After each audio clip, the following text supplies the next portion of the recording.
ఒక పర్సన్ నార్మల్గా తనే కార్ డ్రైవ్ చేసుకొని వచ్చి తనే ఎమర్జెన్సీకి వెళ్ళి తీరా చూస్తే ఏంటి అంటే ఆ పేషెంట్కి గుండెపోటు ఉంది. సో గుండెపోటు వచ్చినప్పుడు మనిషి నడవచ్చు, మాట్లాడచ్చు, నడపచ్చు కారు. ఎందుకు? చాలా మందిలో ఒక అపోహ ఉంటుంది, గుండెపోటు వచ్చితే చనిపోతారేమో అని. గుండెపోటు వచ్చిన 100 మంది ఉంటే 50 మంది మాత్రమే హాస్పిటల్కి వస్తారు. బట్ మిగతా 50 మంది ఏంటి అంటే ఏంటంటే ఇప్పుడు మామూలుగా స్టంట్స్ వేసుకుంటారు కదా పేషెంట్స్ ఎవరైతే, వాళ్ళకి కొన్ని అపోహలు ఉంటాయి కదా. ఎలా అంటే వర్షంలో తడిస్తే తిప్పు పట్టిపోతాయేమో, రైట్ సైడ్ అలా పడుకోవచ్చో లేదో అని. కొంతమందికి ఇది కామెడీగా ఉంటుంది, కొంతమందికి చాలా సీరియస్ ఇష్యూ.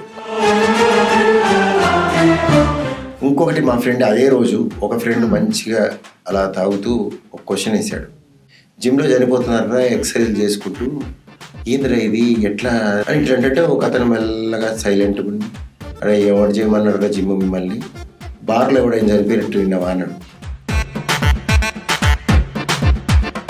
బట్ జనరల్గా ఒక మనిషి పరిగెడుతూ కానీ నడుస్తూ కానీ ఒక బాధతో ఆగిపోయినప్పుడు పక్కన వాళ్ళు గమనించాలి, ఎందుకు ఆగిపోతున్నాము. అదొక హిడెన్ సైన్, అంటే అదొక లక్షణం గుండెకి.